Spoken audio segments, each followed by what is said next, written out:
Paz do Senhor, meus irmãos. Estamos aqui para mais uma aula da Escola Dominical. A lição número 13, a lição que termina o trimestre. Lição número 13, dia 29 de março de 2020. O novo homem em Jesus Cristo.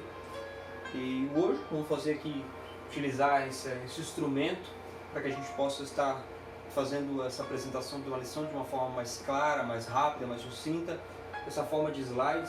E eu queria fazer menção desse site, www.ebdenfoco.com. É um site onde eu adquiri um planozinho, é um plano de estudo, e esse plano de estudo, ele então disponibiliza esses slides da Escola Dominical, ao qual a gente pode estar usando para fazer então a exposição de uma forma mais prática, essa forma digital aí da nossa Escola Dominical. Nossa lição é o novo homem em Jesus Cristo. Nós vamos dar início então à nossa lição. O nosso textuário diz: até que todos cheguemos à unidade da fé e ao conhecimento do Filho de Deus, a varão perfeito, à medida da estatura completa de Cristo. Efésios 4:13. E a nossa verdade prática, ela diz o seguinte: a salvação em Jesus Cristo leva-nos à perfeição espiritual, moral e ética, porque Ele, embora Deus, foi o mais perfeito e completo dos seres humanos. Nós podemos partir para a nossa introdução, ou melhor, a nossa leitura em classe, a nossa leitura bíblica em classe, que está em João 3, do 1 ao 16. Hoje também louvo a Deus e agradeço pela oportunidade que a gente está aqui, poder estar passando essa lição para os irmãos, com também a ajuda da minha esposa, que vai fazer a leitura de alguns dos slides e vai me ajudar aqui para que a gente possa estar trazendo para os irmãos de uma forma muito prática a lição da Escola Dominical. Então a leitura bíblica em classe está em João 3, do 1 ao 16, se os irmãos quiserem acompanhar nas suas Bíblias, mas o texto também está aqui no slide. Diz assim o versículo 1: E havia entre os fariseus um homem chamado Nicodemos, príncipe dos judeus. Este foi ter de noite com Jesus e disse-lhe: Rabi, bem sabemos que és mestre vindo de Deus, porque ninguém pode fazer estes sinais que tu fazes se Deus não for com ele. Jesus respondeu e disse-lhe: na verdade te digo que aquele que não nascer de novo não pode ver o reino de Deus. Disse-lhe Nicodemos: Como pode um homem nascer sendo velho? Porventura pode tornar a entrar no ventre da sua mãe e nascer? Jesus respondeu: na verdade te digo que aquele que não nascer da água e do Espírito não pode entrar no reino de Deus. O que é nascido da carne é carne, e o que é nascido do Espírito é Espírito. Não te maravilhes de ter dito: necessário vos é nascer de novo. O vento assopra onde quer e ouves a sua voz, mas não sabes de onde vem, nem para onde vai. Assim é todo aquele que é nascido do Espírito. Nicodemos respondeu e disse-lhe: como pode ser isso? Jesus respondeu e disse-lhe: Tu és mestre de Israel e não sabes isso? Na verdade te digo que nós dizemos o que sabemos e testificamos o que vimos, e não aceitais o nosso testemunho. Se vos falei de coisas terrestres e não crestes, como crereis se vos falar das celestiais? Ora, ninguém subiu ao céu, senão o que desceu do céu, o Filho do homem que está no céu. E, como Moisés levantou a serpente no deserto, assim importa que o Filho do homem seja levantado, Para que todo aquele que nele crê não pereça, mas tenha a vida eterna. porque Deus amou o mundo de tal maneira que deu seu Filho unigênito, para que todo aquele que nele crê não pereça, mas tenha a vida eterna. Essa é a nossa leitura bíblica, e o nosso objetivo central, geral da lição hoje é mostrar que a salvação em Jesus Cristo implica a regeneração de um novo homem. São 3 objetivos específicos. O primeiro deles, apresentar o nascimento do novo homem, explanar a justificação do novo homem, e o terceiro, enfatizar a santificação do novo homem. A nossa introdução vem com 2 perguntas. É possível alcançar a perfeição espiritual nesta vida? Ou melhor, uma pergunta e a resposta. Do ponto de vista humano, não. Por que não? Mas, quando abrimos a Bíblia Sagrada, constatamos que tal perfeição não é somente possível, como também é desejável e requerida de todo aquele que professa o nome de Deus. Se nos valermos de nossas forças, jamais alcançaremos, mas em Jesus Cristo, nossa velha natureza renasce para a vida eterna. O ideal que Deus estabelecera para o primeiro Adão tornou-se possível em seu filho, o último Adão. Nesta última lição do trimestre estudaremos o nascimento, a justificação, a santificação e a glorificação do novo homem em Jesus Cristo. Meus irmãos, para comentar essa nossa introdução, nós devemos pensar da seguinte forma: nós, por nossa própria força, por nossa própria iniciativa, por nossa própria condição humana, nós não conseguiríamos completar, ou melhor, restaurar o quê? A fé ao conhecimento do Filho de Deus, nos tornarmos varão perfeito à medida da estatura de Jesus. Somente se nós entendermos o quê? Que o ideal é que o primeiro Adão, agora, depois de destituído pelo pecado, ele saiu da perfeição, agora se tornou pecador, e esse Adão ele gerou a todos nós. E agora, para equiparar esse pecado a qual todos nós estamos debaixo, vem quem? O último Adão. O nosso Salvador Jesus Cristo vem e equipara a balança. Ele troca de lugar conosco, paga o salário do meu e do teu pecado e faz com que nós agora possamos renascer, ser justificados e caminhar na santificação. Para quê? Para que nós possamos ser glorificados juntamente com Ele. Aleluia por isso. Glórias ao nome do Senhor Jesus. E nós vamos entrar na nossa lição. A nossa lição, o primeiro ponto dela é o ponto o nascimento do novo homem. E o ponto 1 do 1 é o nascido não do sangue nem da carne, que diz o seguinte: no prólogo do seu evangelho, o apóstolo João afiança que o novo homem em Cristo é, antes de tudo, uma criação espiritual. Contudo, aos que o receberam, aos que creram em seu nome, deu-lhes o direito de se tornarem filhos de Deus, os quais não nasceram por descendência natural, nem pela vontade da carne, nem pela vontade de algum homem, mas nasceram de Deus. João capítulo 1, 12 e 13.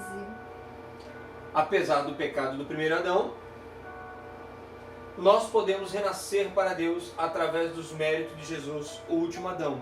Como nós havíamos comentado na introdução, João ele nos dá plena convicção lá em João 1,12, bem no início já do Evangelho, ele nos diz o quê? Que nós agora podemos então, nascidos não da nossa própria carne, não da carne dos nossos pais, mas nem também pela vontade de nenhum homem, mas nascer de Deus. O que? Mediante os méritos de Jesus. Jesus nos afiança, Jesus nos coloca então agora a oportunidade de trocarmos a carne, a vontade humana pela vontade de Deus, nos tornando filhos de Deus. Em continuidade, a atuação do Espírito Santo no interior do ser humano, no meu e no teu interior, é o milagre mais expressivo que Deus pode operar em nossa vida. Ao nascer de novo, o homem experimenta um novo Gênese, a comunhão plena com o Pai Celeste. Romanos 8,16. Nós vamos fazer a leitura na palavra do Senhor desse versículo, meus irmãos. Esse versículo é muito importante. O livro de Romanos, num todo, é muito importante para essa lição. Mas vamos dar uma olhadinha no versículo 8, no capítulo 8, versículo 16, que diz o seguinte: o mesmo Espírito testifica com o nosso Espírito que somos filhos de Deus. Que Espírito é esse? Esse Espírito é o Espírito Santo. Por isso milagre. Como agora cada um de nós, depois que Jesus sobe, ele diz: eu vou enviar um outro Consolador. E agora o Espírito Santo começa a operar na minha e na tua vida. E o que ele começa a fazer então? Ele começa a, primeiramente, nos levar a 3 pontos específicos. Ele nos convence do pecado. Ele nos convence do juízo, da justiça, e do juízo de Deus. Então, é mediante isso que o apóstolo Paulo, convicto disso, ele pode dizer o seguinte: o mesmo Espírito testifica com o nosso Espírito que nós somos filhos de Deus mediante o sacrifício de Jesus, reconstruindo um novo Gênesis perfeito, a plena comunhão. Nós podemos lembrar que Adão tinha plena comunhão com Deus. Deus descia uma vez por dia para falar com Adão. Era como se os dois sentassem a uma mesa, ou caminhassem pelo jardim do Éden, onde Deus perguntava para Adão como é que foi o dia dele. Adão, o que você fez hoje? O que animal que você deu nome? O que você encontrou aquele animal de pescoço comprido? Ah, a girafa, Deus. Era mais ou menos assim, isso é uma conjectura minha, meus irmãos. Mas era assim que funcionava. A Bíblia diz que Deus descia para falar com o homem, plena comunhão. Então agora, mediante as palavras do apóstolo Paulo, o Espírito Santo nos testifica que nós, renascendo em Jesus, podemos experimentar essa plena comunhão com Deus, o nosso Pai Celeste. Em continuidade da nossa lição, vai falar agora nascido de Deus, 1.2. O nascimento do novo homem é descrito pelo evangelista como o ato de nascer de Deus. Contudo, aos que o receberam, aos que creram em seu nome, deu-lhes o direito de se tornarem filhos de Deus. João capítulo 1, versículo 12. Isso implica a aceitação pela fé do plano de salvação que o Pai Celeste elaborou bem antes da fundação do mundo. Apocalipse capítulo 13, versículo 8. Para nós começarmos, nós vamos fazer leitura também desse versículo importante do livro do Apocalipse, no capítulo 13, meus irmãos. Todas essas leituras bíblicas, elas são importantes para que não fique nas nossas palavras, para que você possa estar acompanhando, para que nós possamos ter um entendimento da lição conforme o próprio escritor, o pastor Cláudio Honor de Andrade, propôs, e conforme eu também trouxe dentro da abordagem desses slides, para que os irmãos possam estar entendendo, possam estar vendo na sua própria Bíblia Sagrada. E eu vou ler somente, meus irmãos, a parte B do versículo, que diz assim, ó: esses cujos nomes não estão escritos no livro da vida do Cordeiro, que foi morto desde a fundação do mundo.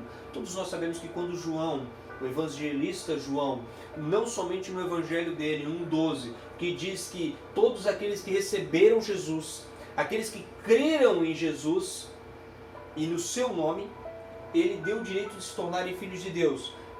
João, mesmo João, o evangelista, lá na ilha de Patmos, ele recebe então a visão do Senhor, a revelação do Apocalipse, e João 13:8 ele diz que o Cordeiro foi morto desde a fundação do mundo. Esse Cordeiro é Jesus.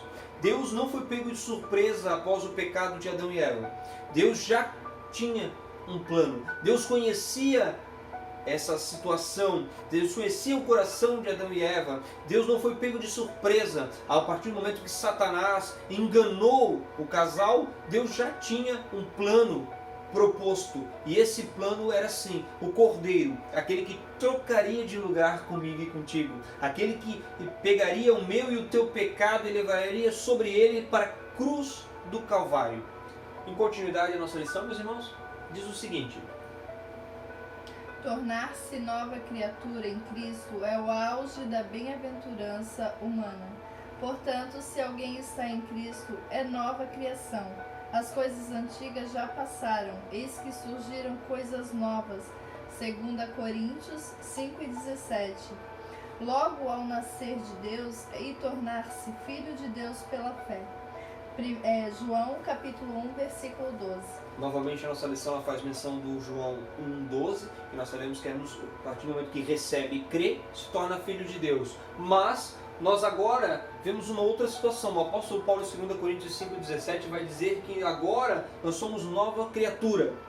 Então nós somos nova criatura e coisas novas têm que surgir a partir dessa nova criatura. Ou seja, não é somente você aceitar Jesus, não é somente você receber Jesus, não é somente você crer no sacrifício dele. Não, agora você tem que professar esse teu ato público como nova criatura.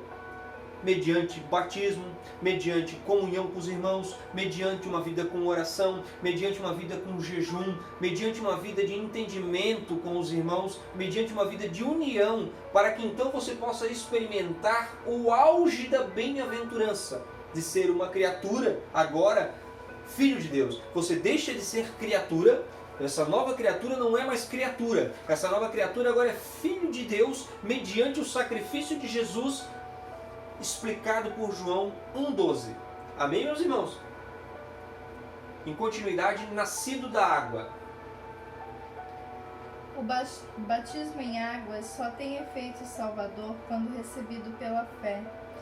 Se devidamente observado, simboliza não apenas a morte e a ressurreição de Cristo, como também o renascimento espiritual daquele que o recebe como Salvador e Senhor.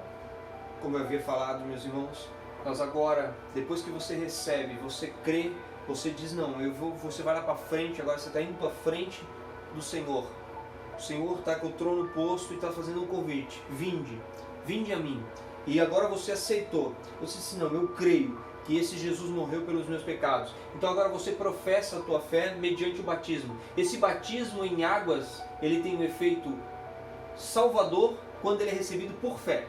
Você recebe por fé e então você faz o quê? Você observa que ele não simboliza apenas a morte e a ressurreição de Jesus, mas ele simboliza para mim e para você, simbolizou para nós e simboliza para todo aquele que recebe e crê no nome de Jesus para poder então ser salvo, que agora nós renascemos como uma nova criatura espiritual para então podermos caminhar com os santos de Deus. Então o que nós temos que entender aqui? Nós temos que entender que quando Jesus falava que todo aquele que crer e for batizado será salvo. Por quê? Porque você crê, aceita Jesus, mas você é batizado para um renascimento espiritual. É um testemunho, testemunho real, é um testemunho público de que você agora morreu para o mundo, mas nasceu espiritualmente para as esferas celestiais, como então Filho de Deus. Amém?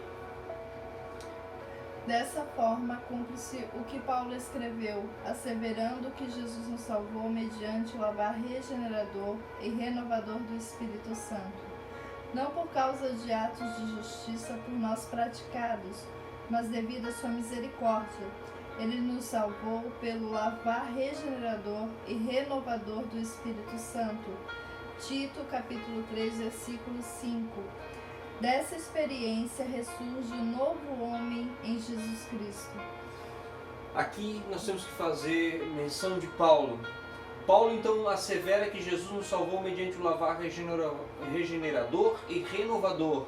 Ele vai frisar isso na carta a Tito, vai dizer que não é por causa da minha e da tua justiça, não é por atos de bondade, não é porque nós praticamos, porque nós somos justos, porque nós pagamos os nossos impostos, porque você paga a sua fatura de energia elétrica, a sua fatura de água em dia, não é porque você mantém as suas contas todas muito certinhas, dos seus atos de justiça, mas é devido à misericórdia de Deus, que Ele então faz o que com nós? Ele nos regenera e nos renova por intermédio do Espírito Santo. Somente dessa forma é que nós ressurgimos então como um novo homem em Jesus. Essa lição ela vai toda frisar isso, que é um novo homem.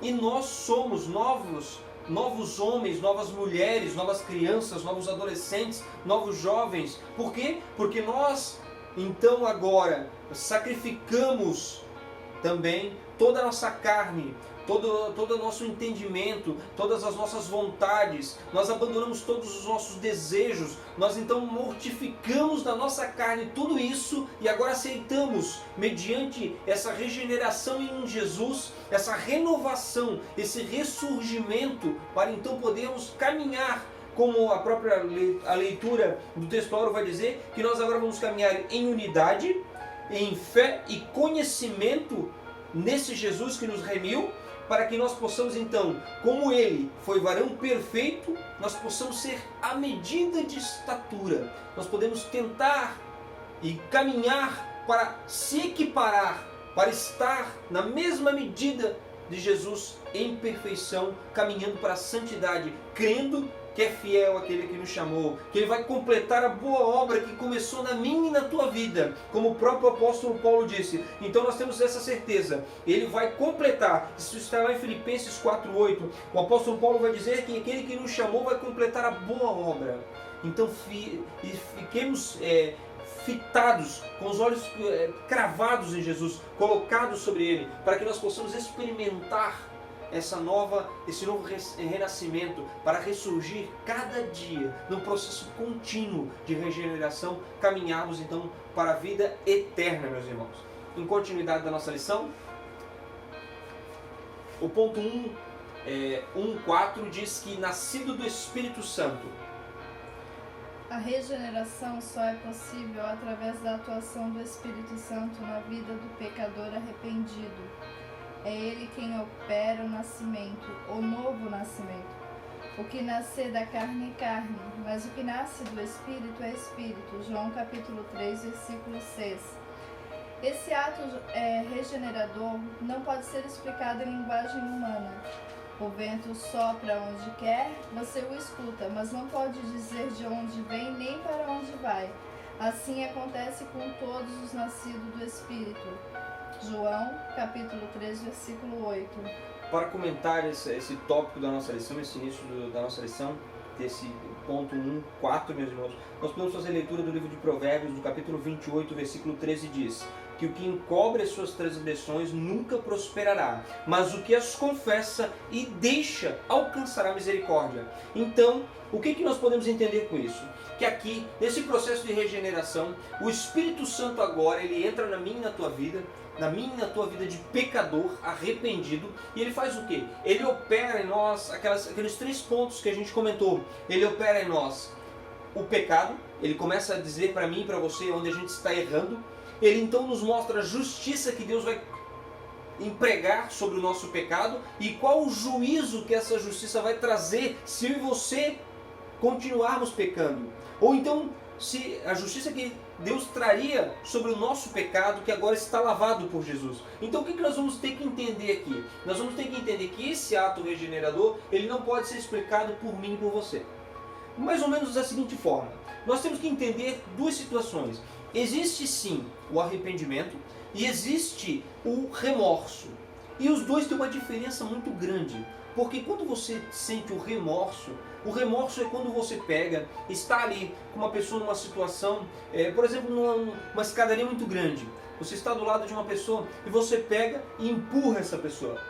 Então você empurra ela. Você já empurrou. Então agora você sente um remorso. Meu Deus, o que vai acontecer com essa pessoa? Será que ela quebrou uma perna? Será que ela quebrou um braço? Será que ela bateu com a cabeça? Isso te traz um remorso sobre essa tua atitude. Agora o arrependimento não. O arrependimento é o seguinte, você sente antes mesmo de ver o que aconteceu com a pessoa. Você já se arrepende. Você já diz, não, meu Deus, o que eu fiz? E você não diz assim, meu Deus, o que eu fiz? Eu fiz com que ela quebrasse o braço. Não, meu Deus, por que eu empurrei ela? É aqui que o Espírito Santo entra. O Espírito Santo agora vai fazer o que contigo? Ele vai já te chamar a atenção. Ei, arrependimento. Você não devia nem ter empurrado. Você não tem que pensar que ela quebrou. Não. Você não devia ter empurrado. O remorso ele te faz olhar a atitude do teu pecado. O arrependimento não, ele te faz olhar o pecado. Antes mesmo da consequência. Antes mesmo do que vai acontecer. Então o que vai acontecer agora? Nesse processo de regeneração, dessa tua vida e da minha vida de pecador, nós não podemos explicar como é que Jesus veio e limpou isso. Como é que o Espírito Santo está fazendo isso na minha e na tua vida? Nós não podemos explicar. Sabe por quê? Porque a gente não sabe de onde o vento vem. Aleluia por isso. Você não sabe quando o Espírito Santo vai vir e vai dizer para ti, ei, peraí, está errado. Ei, pera, vai devagar. Calma, não faz isso. Ei, isso aqui, lá na frente, agora você não está vendo, você está cego, mas lá na frente isso aqui vai te trazer essa consequência. Isso aqui vai fazer isso aqui. Isso aqui lá na frente, diante de Deus, isso aqui tem uma consequência enorme. Então o Espírito Santo ele vai começar a trabalhar na minha e na tua vida, vai nos trazer à mente essas 3 ações importantíssimas, pois é Ele que nos convence da nossa condição pecadora, mas nós temos que nos arrepender para que Ele possa então operar em nós o antecipar ao pecado. Continuação da nossa lição, meus irmãos. somente a partir dessa ação sobrenatural em nossa alma é que o novo homem em Cristo torna-se possível. Temos aí a genuína conversão. Aqui entra uma doutrina, uma coisa que eu sempre bato, meus irmãos. Eu sempre falo para minha família, eu sempre prego, quando liderava os jovens e liderei os pré-adolescentes, eu sempre preguei isso. Nós temos que parar de causar emoção nas pessoas. Nós temos que parar de trazer as pessoas para frente dos púlpitos num ato de emoção. Aí a pessoa vem um dia, chora, se derrama, se conserta com Jesus. Pronto, acabou ali. Ele fica até o próximo culto esperando a próxima oportunidade de estar ali de novo. Nunca tem uma conversão. Provérbios, Salomão vai dizer que aquele que confessa e deixa alcança a misericórdia. Se você não confessar e deixar, você nunca vai atingir. Você nunca vai atingir a conversão genuína. Nós vamos estar fazendo, sabe o quê? Nós vamos estar passando panos quentes. É igual você pegar uma ferida cheia de areia, um ralado, sabe aquele ralado assim? Você rala na areia, fica aquele monte de areia. É a mesma coisa que você pegar, sabe fazer o quê? É a mesma coisa que você pegar e ficar só jogando, passando uma pomadinha. É a mesma coisa que você passar só uma aguinha oxigenada. Sabe? Sabe o que tem que fazer? Vai doer. Vai doer. Você já deve ter feito isso. Vai doer. Mas você vai ter que passar uma aguinha oxigenada. Ou então você vai ter que pegar um sabãozinho, vai ter que dar uma lavadinha e você vai ter que arrastar aquelas areiazinhas por cima daquela carne e aquilo vai te ardendo um pouquinho, mas vai tirar aquela areia para que aquela ferida ela cicatrize. A conversão genuína é isso. No princípio parece que tudo dói. Parece que os teus pecados são trazidos à tona, e realmente são. É para isso que o Evangelho serve. É para isso que Paulo vai dizer que nós temos que transformar a nossa mente, o nosso entendimento, sabendo qual é a boa, perfeita e agradável vontade do Senhor. Nós temos que transformar, nós temos que mudar a nossa mente. Nós temos que sair desse nosso lado pecaminoso e então agora caminharmos em direção a Jesus por intermédio do Espírito Santo para que nós possamos alcançar, glória a Deus, pois já alcançamos a conversão genuína, meus irmãos. Em continuidade da nossa lição.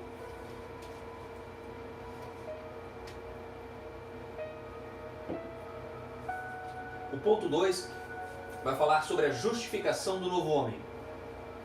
O 2.1 diz a inutilidade da justiça humana. Nossas obras, ainda que boas e aparentemente meritórias, não nos salvam nem nos justificam diante de Deus, pois vocês são salvos pela graça, por meio da fé. E isso não vem de vós, é dom de Deus. Não por obras, para que ninguém se glorie. Efésios capítulo 2, versículo 8 e 9.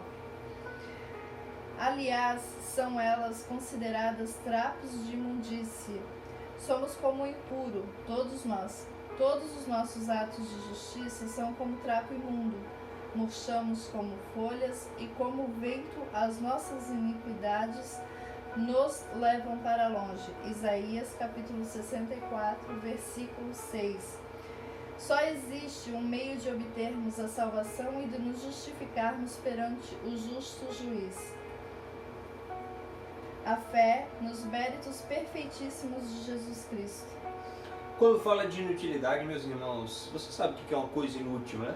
Coisa inútil é aquilo que não te serve, aquilo que não presta. E os nossos atos, as nossas obras que aos nossos olhos são justas, elas são trapos de imundície. Elas não fazem com que nós alcancemos a nossa própria salvação. O que o apóstolo Paulo vai dizer lá em Efésios 2, 8 e 9? Ele vai dizer que não é por obras que eu e você vamos alcançar a salvação. Não é pela minha e tua obra. Para quê? Para que nós não nos gloriemos disso. Porque isso é o quê? É graça de Jesus. Sabe o que é graça de Jesus? É Jesus se colocar no teu e no meu lugar. É Ele oferecer-se no nosso lugar. É Ele nos dar um favor imerecido. É Ele fazer com que o perdão venha a nós por intermédio do pagamento dEle. Ele paga para que você seja perdoado. Então, o que o próprio profeta Isaías vai dizer? Que como o vento, as nossas iniquidades nos levam para longe. Levam para longe de quem? Levam para longe de Deus. A minha e a tua iniquidade, o meu e o teu pecado, eles nos afastaram de Deus. Mas glória a Deus, pois mediante nós aceitarmos, nós entendermos o sacrifício de Jesus naquela cruz, o sacrifício de Jesus vindo ao mundo, porque muitas pessoas às vezes elas confundem, Jesus veio para os pecadores, Jesus ama o pecador. Não, meus irmãos, nós temos que parar de pregar essa ideia de que Jesus ama o pecador. Jesus não ama o pecador, porque pecador é aquele que continua pecando. Nós estamos justificados, somos pecadores sim, e nesse momento eu gostaria de ler contigo um livro que me abriu muito quando eu estava estudando essa lição, um livro do pastor Natalino das Neves, é também um comentarista das lições bíblicas, e ele faz um comentário nesse livro, A Justificação pela Fé, nas perspectivas de Abraão e Paulo. Ele faz um comentário muito oportuno na página 87, ele começa dizendo assim, o pecador é judicialmente considerado justo por meio da imputação da justiça de Cristo, enquanto permanece ainda um pecador, todavia justificado. A intenção não é afirmar que a pessoa não foi transformada e que não há um processo de santificação, mas que, uma vez justificada, imediatamente começa a produzir frutos oriundos da obediência. Contudo, a base da justificação continua sendo a justiça imputada sobre Jesus, e somente por essa justiça, que não é do ser humano, é que pode ser declarado justo. Ou seja, você e eu somos justificados no momento que nós nos convertemos por Jesus. Continuamos sim sendo pecadores, mas não pecadores em ação. Nós agora paramos de agir como pecadores. Nós paramos agora de praticar o pecado. Nós agora estamos fazendo o quê? Nós agora estamos adquirindo os gomos do fruto do Espírito. É somente um fruto do Espírito com 9 gomos. Então agora os 9 gomos, e qual deles? O primeiro é o amor. Somente pelo amor que Deus nos deu primeiro é que eu e você entendemos agora a fé. Nós agora alimentamos a fé. A fé no amor de Jesus, no amor do sacrifício dele. A fé que nos move, a fé que nos faz agora então fazer com que entendamos que as obras que praticamos de justiça, elas não nos levarão à salvação, mas elas fazem parte da minha e da tua regeneração. Mas nós vamos continuar na lição e nós vamos aprender isso nos próximos tópicos agora. A partir desse processo, o novo homem passa a ter um novo status jurídico perante Deus. Como agora fomos justificados por seu sangue, muito mais ainda seremos salvos da ira de Deus por meio dele. Romanos capítulo 5, versículo 9. A vida de santidade dele é imputada sobre nós.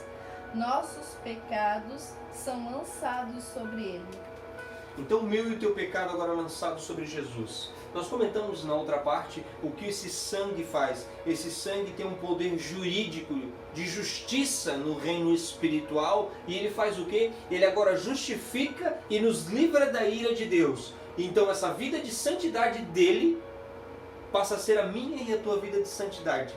Glória a Deus por isso. Jesus é muito maravilhoso, meus irmãos. Ele nos traz a santidade dele e coloca sobre nós. É como se nós estivéssemos com as nossas roupas sujas e ele trouxesse a roupa limpa, a roupa perfeita, lavada no sangue dele, e colocasse como uma túnica por cima das nossas vestes imundas, por cima de todos esses nossos pecados. E agora eles não mais aparecerão, porque agora quem nos vê vai estar vendo limpo, essa roupa alva, branca, então limpa e lavada no sangue carmesim. Nossos pecados foram lançados sobre eles.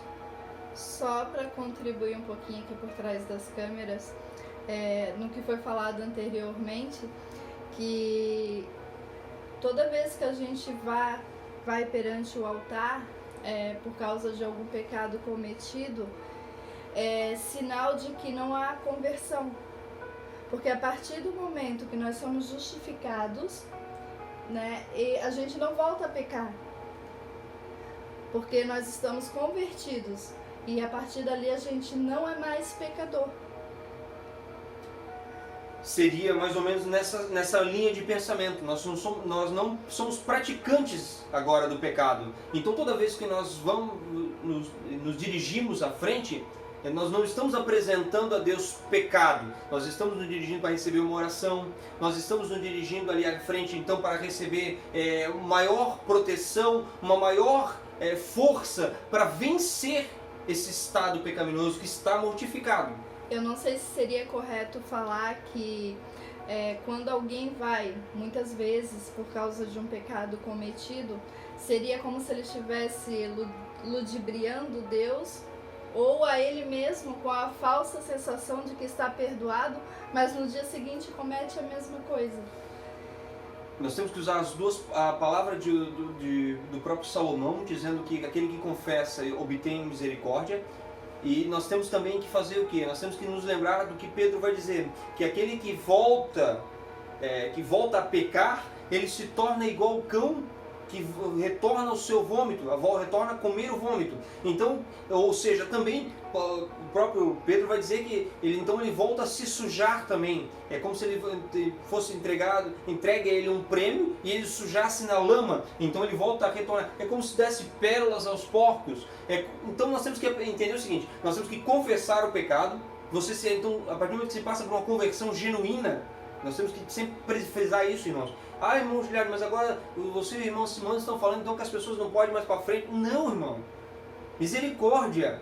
Entenda, nós estamos falando de pessoas que não tiveram uma conversão genuína e que vão toda a vida por remorso da situação, daquilo que eles vêm praticando, por não conseguir abandonar, por não conseguir superar, por não conseguir ser regenerado, por não conseguir ser lavado. Então toda vez que ele sente isso sobre ele, ele vai novamente ao altar. Muitas vezes, irmão, ele vai à frente ao altar e a gente não sabe. E às vezes ele nem abre a boca para dizer, não, vou confessar isso aqui, Senhor. Me livra disso aqui. Isso aqui, irmãos, não é um julgamento. Misericórdia. Nós não estamos julgando as pessoas. Nós estamos comentando mediante a lição de que tem que haver uma genuína conversão. As pessoas não podem ficar indo e voltando, sai do banco para frente, você vai da frente para o banco e volta para a rua e faz tudo igual e vira um ciclo vicioso, e você acaba não alcançando, você não está dando valor ao sacrifício de Jesus. Os teus pecados não estão lançados sobre ele, você está todo dia colocando um novo pecado. Amém, meus irmãos? Espero que a gente tenha conseguido passar por irmãos o nosso pensamento. Não é um pensamento de juízo. Misericórdia por isso. A maravilhosa doutrina da justificação. Ao pecador que pela fé recebe a Jesus, Deus lhe concede mais do que um mero perdão e muito mais que uma anistia. Concede-lhe o status de justo, pois a justiça de Cristo muda por completo a situação jurídica do réu.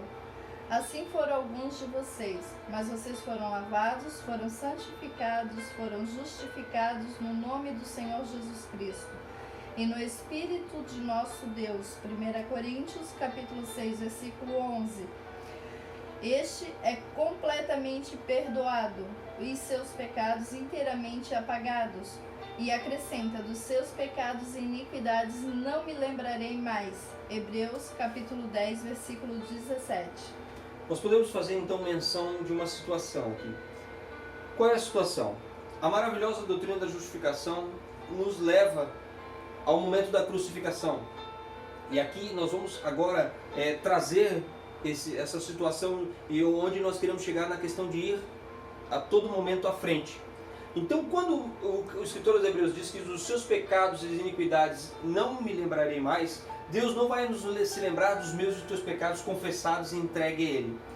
Então agora o que nós vamos ter que fazer? Nós vamos ter que estar na situação daquele ladrão do lado direito de Jesus, aquele que olhou escutando a conversa de Jesus com o ladrão da esquerda, repreende o ladrão da esquerda e diz, ei, você não sabe, nós estamos aqui porque nós pecamos, eu e você roubamos, nós merecemos essa cruz, mas esse aí não tem pecado. Então, o que acontece? O ladrão da cruz, nesse momento, Jesus olha para ele e diz, ei, hoje mesmo estarás comigo no paraíso. a justificação vai aconteceu a mesma coisa comigo e contigo. Ele confessou publicamente, ele agora é crucificado, ele agora pagando pelo seu erro, ele está declarando para o povo que ele é pecador, mas agora o juiz, o justo juiz, o santo de Israel, o mediador, o Cordeiro de Deus, aquele que tira o pecado do mundo, está ali no meio deles e ele diz: ei, hoje estarás comigo no paraíso. Jesus tira toda a culpa daquele homem, a culpa que as nações não entendem, as coisas que o mundo não entende. Porque, meu irmão, nós não estamos aqui, quando nós comentamos anteriormente sobre as pessoas irem à frente, nós não estamos com o dedo apontado de juízo. Nós estamos comentando que não se deve proceder dessa forma. Não se deve ir à frente dessa forma. Por quê? Porque nós estamos na situação do ladrão da cruz. Nós já aceitamos Jesus, nós já o recebemos, ele já olhou para nós e disse: você vai estar comigo lá. Mas agora, Giliardi, agora Simone, você vai ter que pagar o teu pecado nessa cruz. E a Bíblia vai falar, Lucas vai dizer que Jesus morreu e os dois continuaram vivos. E a morte deles foi um pouco mais dolorosa, porque para que eles morressem antes que o sol se pusesse, porque não gostavam de deixar mortos para o final de semana, para o dia sabático ali. Então o que eles fizeram foi ali, quebraram as pernas deles. Então, meus irmãos, a justiça de Jesus veio sobre a vida dele. Ele não tinha mais pecado no âmbito espiritual. Foi esquecido, não foi mais lembrado, não vai mais ser citado quando ele se encontrar com Jesus no momento da ressurreição. Jesus não vai olhar para ele e dizer: ei, rapaz, eu te conheço, tu é um ladrão lá. Não! Jesus vai dizer assim: bem-vindo, filho.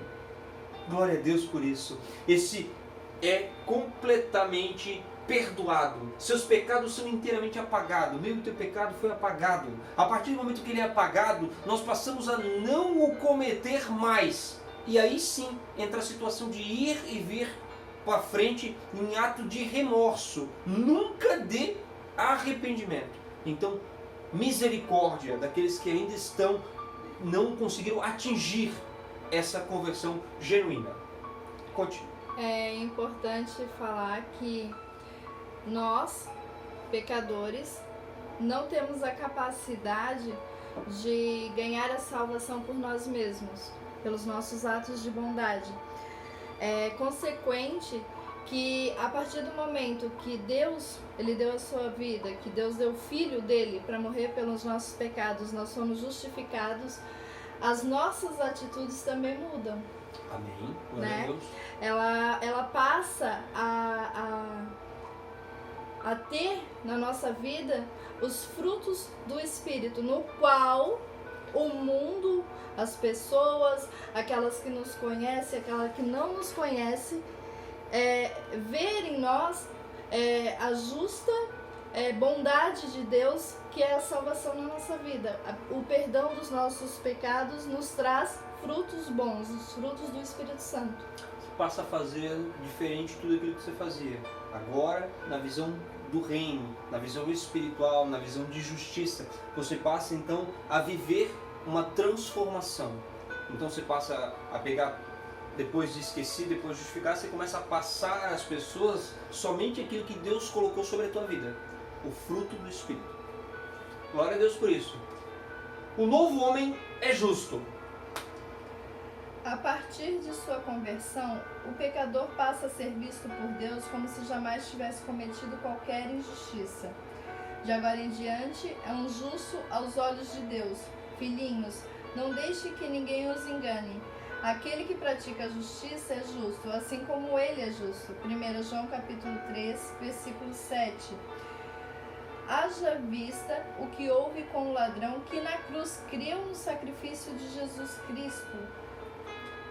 Jesus, lembra-te de mim quando entrares no teu reino. Lucas capítulo 23, versículo 42.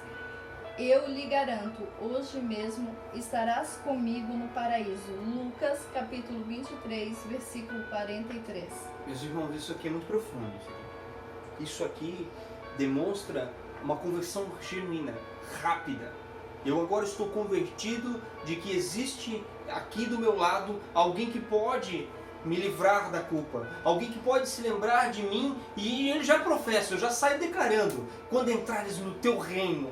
E Jesus também já imediatamente, porque a conversão é assim, Jesus te pega e você já se converte e ele já te diz, hoje mesmo você vai estar comigo no paraíso. Se não houver, não for tão direto, se não for reto, se não entrar na tua mente tão rápido e que você realmente caia, mas você pode cair nos prantos, pode cair no choro, pode cair da forma que for, mas você tem que entender, hoje mesmo você vai estar no paraíso sim, se você crer que Ele, o mesmo Jesus, aquele que estava lá do lado do ladrão, Ele sim te chamou. Não é pelas tuas obras, mas sim pelo amor de Deus pela tua vida. Em continuidade, vamos caminhar para o final da nossa lição, meus irmãos. Essa parte é uma partezinha um pouco mais profunda e ela vai falar sobre a santificação do novo homem. A santificação como um posicionamento. No exato instante de sua conversão, o pecador arrependido passa a ser visto não apenas como justo, mas também como santo por Deus e pela Igreja. Já separado do mundo, torna-se propriedade exclusiva do Senhor. Vocês, porém, são geração eleita, sacerdócio real, nação santa, povo exclusivo de Deus para anunciar as grandezas daquele que os chamou das trevas para a sua maravilhosa luz. 1 Pedro 2:9. Só um minutinho nessa parte aqui, meus irmãos, para nós introduzirmos essa parte de santificação.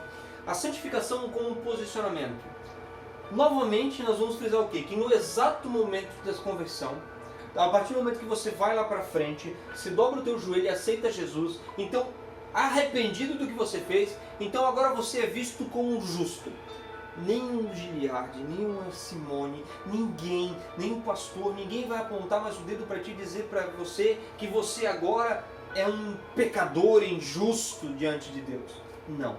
A partir desse momento, é um ato imediato. Deus entra e diz assim, mediante o sacrifício de Jesus, você está sendo perdoado. Agora você está no meio dos santos, dos meus eleitos. Você é sacerdócio real. Você é nação, faz parte dessa geração eleita. Então agora o que vai acontecer contigo? O teu posicionamento de santo. Posicionalmente é santo. Você sai o quê? Você sai lá, como na figura, de arrependido, de magoado, de entristecido, de cheio de pecado, cheio de culpa. Passa pela cruz e começa a dar glória. Mas aqui vem um ponto muito importante. Por que santidade como posicionamento? Por quê? Porque agora você vai ter que fazer o quê? Agora, embora você esteja ainda em processo de santificação, você está justo, mas você está subindo, é como essa escada aqui. Você está subindo agora degrau por degrau da santidade. Você está fazendo o que agora com a tua vida? Você está agora fazendo o que? Santo é o que? É separado.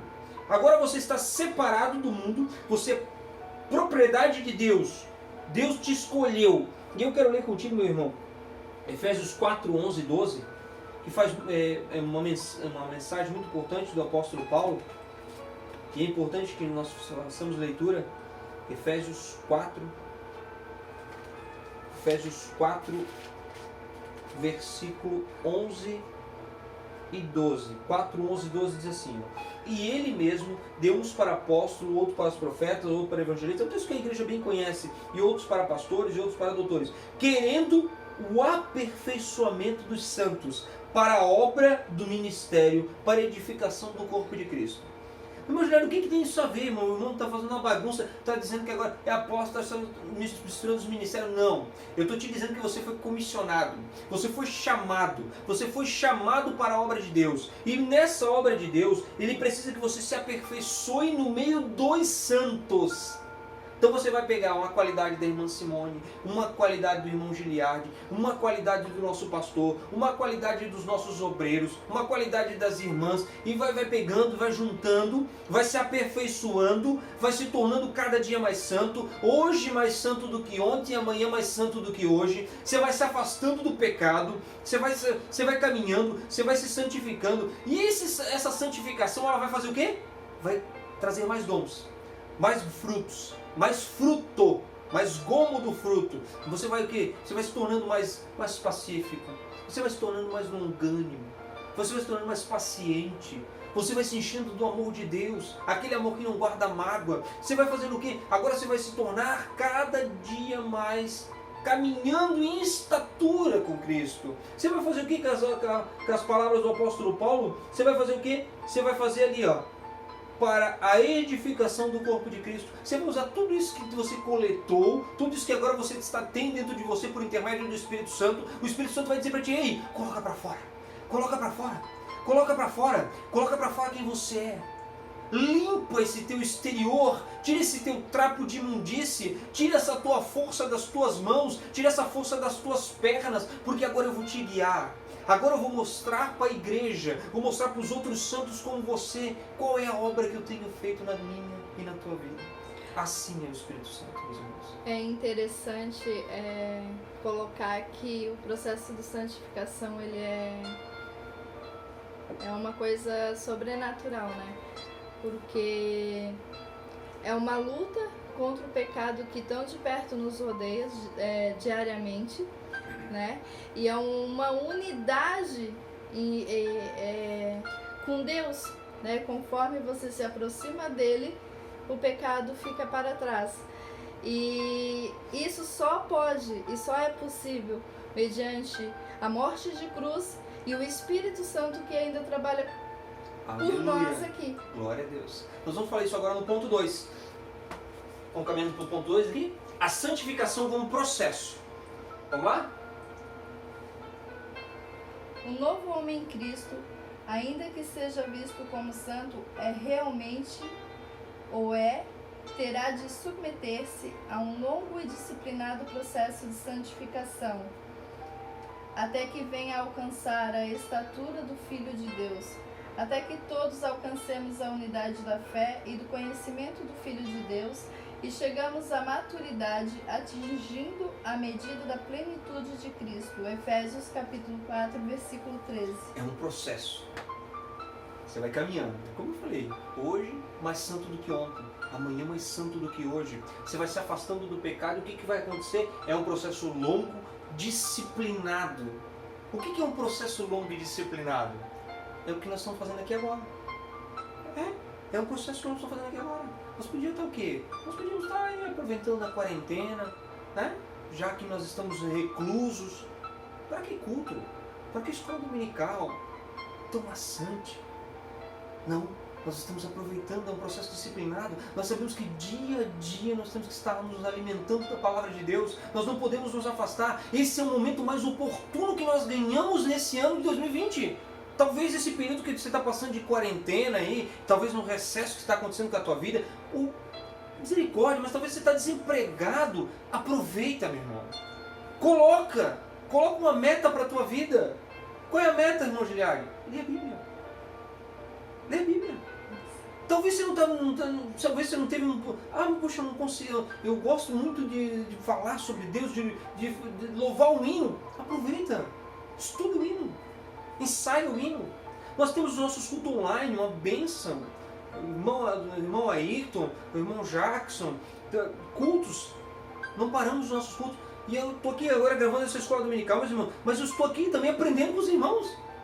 Eu sinto saudade da conversa com o presbítero irmão Gilberto. Eu sinto da conversa do irmão Edmauro. Eu quero aquela conversa onde nós conversamos sobre a palavra de Deus. É assim que a gente faz o quê? Um processo disciplinado. É um processo longo. A minha santificação não é melhor do que a tua. Talvez nós dois precisamos caminhar o mesmo caminho, trilhar o mesmo caminho. Até porque todos temos que alcançar o quê? A unidade da fé.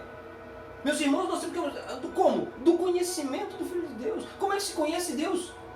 Pela Bíblia. Não tem outro caminho.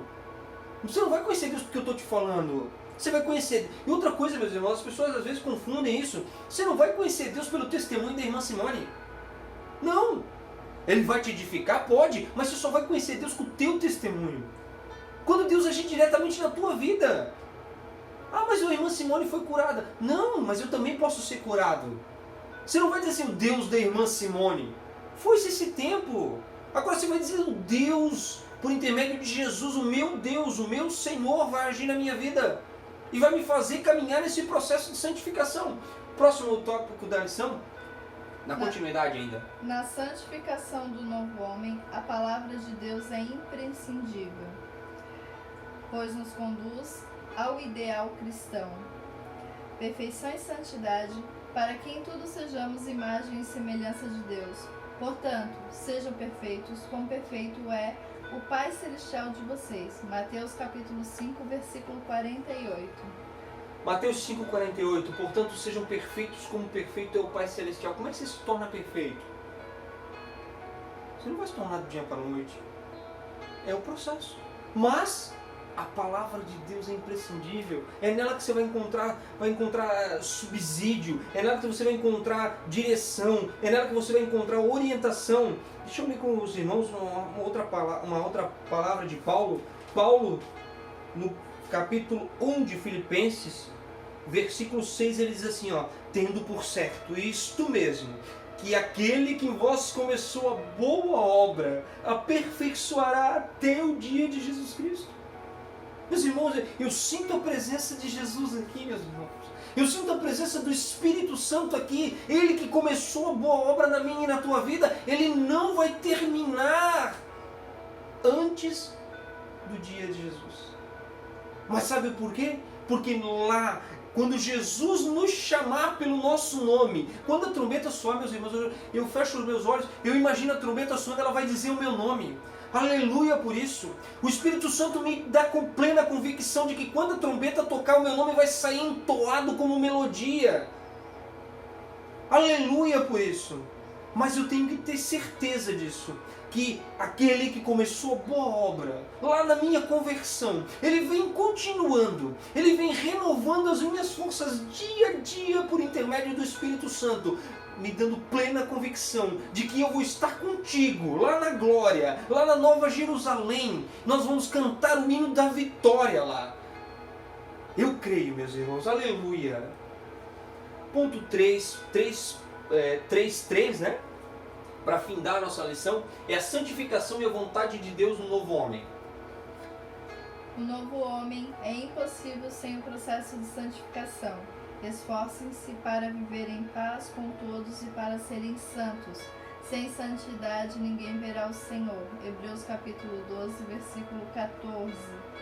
Quanto mais nos santificamos, mais parecidos nos tornamos com o Senhor Jesus. Somos seus imitadores. Tornem-se meus imitadores como eu sou de Cristo. 1 Coríntios capítulo 1, versículo 11. Capítulo 11, versículo 1. Eu quero chamar a tua atenção somente para esse versículo. Tornem-se meus imitadores como eu sou de Cristo. E quero que você olhe aquela figura. Sem santidade ninguém verá o Senhor. Olhos vendados. Meus irmãos, os nossos olhos estão vendados pelo pecado. Ou melhor, estavam vendados pelo pecado. Hoje foi nos tirada a nossa venda. Nós enxergamos. E nós temos que crer nas palavras do apóstolo Paulo a Tessalônica, que sem santidade nenhum de nós verá Deus. Mas Paulo disse, se vocês tornarem-se meus imitadores, como eu sou de Cristo, vocês também estarão então parecidos com Ele. É como se você se olhasse no espelho e não visse mais. Se eu me olho no espelho eu não vejo mais o Giliardi, eu vejo Jesus. Glória a Deus por isso. Em continuidade, logo devemos a santificação como a vontade suprema de Deus para a nossa vida. A vontade de Deus é que vocês sejam santificados e abstenham-se da imoralidade sexual. Santidade é o padrão de Deus para a vida. Mas se pecarmos, o sangue de Cristo nos purifica de toda injustiça e impureza. Se porém andamos na luz, como Ele está na luz, temos comunhão uns com os outros, e o sangue de Jesus, seu Filho, nos purifica de todo pecado. 1 João 1,7. O sangue de Jesus nos purifica. Que a igreja volte a pregar com mais instância e urgência a doutrina da santificação. Nenhum impuro ou profano entrará na Jerusalém celeste, mas os covardes, os incrédulos, os depravados, os assassinos, os que cometem imoralidade sexual, os que praticam feitiçaria, os idólatras e todos os mentirosos. O lugar deles será no lago de fogo que arde com enxofre. Esta é a segunda morte. Apocalipse 21:8. Meus irmãos, antes de concluir, eu quero te dizer uma coisa. Nós só poderemos alcançar a santificação como vontade de Deus para nós se nós entendermos e nós caminharmos com a seguinte mente focada na palavra santificação. Santificação é caráter de Cristo. Você só vai caminhar em santidade, você só vai caminhar nesse processo de santificação se o caráter de Cristo estiver estampado no teu exterior. Se ele estiver estampado no teu exterior, nada daquilo que foi citado ali no Apocalipse vai entrar na tua vida. Você não vai praticar, aquilo não vai passar perto de ti. Você vai caminhar em santidade. E para concluirmos, quem recebeu Jesus como seu Salvador e Senhor, tomou a melhor decisão. Pois os seus pecados foram apagados por Cristo. A nova vida em Jesus é um presente de Deus. E quando do arrebatamento da igreja, você será semelhante ao Senhor Jesus, porque esta é a promessa que Ele nos fez por intermédio do apóstolo João. Amados, agora somos filhos de Deus, e ainda não é manifesto o que havemos de ser, mas sabemos que quando Ele se manifestar, seremos semelhantes a Ele, porque assim como é, o veremos. 1 João 3,2. Sim, nós, os redimidos do Cordeiro, seremos glorificados e nessa bem-aventurança estaremos para sempre com o Senhor. Que o Cordeiro de Deus seja eternamente louvado. Meus irmãos, essa foi a nossa lição. Que o Senhor Jesus nos guarde. Que o Senhor Jesus nos alimente cada dia mais com o seu Santo Espírito. Que o Santo Espírito do Senhor venha te encher nesta manhã. Que o Santo Espírito do Senhor venha colocar na tua vida essas suas questões, do final da lição. Se algum dos irmãos tiver a oportunidade de estar estudando ela, estar lendo ela, muito importante você estar fazendo toda uma explanação da parte da lição. Mas, meus irmãos, o que eu quero deixar para os irmãos nessa lição, nessa aula de escola dominical, que você foque em trazer a mente daqueles que estão ao teu redor, trazer a mente de todo aquele que quer aceitar o nome de Jesus, que esse processo de conversão ele seja genuíno. Somente por intermédio do arrependimento é que conseguirá então obter a misericórdia. Somente pelo processo de justificação, crendo que Jesus, ao morrer na cruz, nos deu a oportunidade de, por intermédio da água e do Espírito Santo no batismo, sermos lavados para caminhar em santidade com Ele, com o Espírito Santo, o Consolador, aquele que ouve o teu gemido no teu quarto, aquele que ouve o teu clamor, caminharmos com Ele, nesse lindo processo de santificação, onde você vai colocar para fora tudo aquilo que Deus tem colocado dentro de ti, tudo aquilo que Deus tem colocado dentro do teu espírito, tudo aquilo que Deus tem para ti e para os que eles estão ao teu redor, para que o corpo de Cristo seja edificado. A igreja do Senhor somos eu e você, e nós temos sim que andar em santidade para obter, sim, em Jesus a vida eterna. Meus irmãos, essa lição foi a lição número 13 dessa linda, maravilhosa lição da Escola Bíblica Dominical, a raça humana, origem, queda e redenção, e findamos ela. Então eu gostaria já de apresentar aqui para os irmãos, apresentar a lição dos adultos, essa aqui agora, vai começar, a igreja eleita, redimida pelo sangue de Cristo e selada com o Espírito Santo da promessa, lição dos adultos. A lição dos jovens, tempo de conquistas, fé e obediência no livro de Josué. E a lição dos adolescentes vai tratar sobre a família cristã. Essas então vão ser as lições que vão ser explanadas, vão ser estudadas, e esperamos o quanto antes estar em comunhão com os irmãos, porque é muito mais edificante falar de Jesus no meio do povo de Deus. E se, creio eu, Deus o permitir, logo nós estaremos todos juntos. Essa foi a lição da escola dominical que eu tinha, que Jesus colocou no meu coração. Eu espero que os irmãos tenham sido edificados como eu fui, como a minha família foi. Eu agradeço aqui Deus mais uma vez, agradeço a Ele essa rica oportunidade, agradeço a confiança do meu pastor Luiz Franco, agradeço a confiança também do coordenador, do irmão Gilberto, e eu dou glória a Deus por essa congregação tão forte no Senhor Jesus, que é o Jardim Aliança. Espero poder ter contribuído com os irmãos. E eu fico sempre à disposição, meus irmãos, para que vocês também, os nossos obreiros aí, que comentam a lição, que são professores da escola dominical, se houver alguma coisa que eu, às vezes passou, irmãos, aqui da minha explanação, que você possa então estar mandando para mim, mandando para a nossa igreja, comentando, tá? Comenta lá no grupo dos obreiros, que é importante que a gente tenha essa mentalidade. Eu não sou dono da verdade, Eu sou simplesmente um servo que estou aqui hoje me cedendo para estar então explanando sobre a escola dominical. Fico muito grato aos irmãos. Espero que o vídeo não tenha ficado muito comprido, né? Estou aqui com a minha esposa, a gente tenta encurtar o máximo possível e que os irmãos sejam edificados pela palavra do Senhor. Eu queria agradecer mais uma vez, desejar ao Senhor que as bênçãos do céu sejam derramadas sobre você e sobre sua família, em nome de Jesus. Muito obrigado.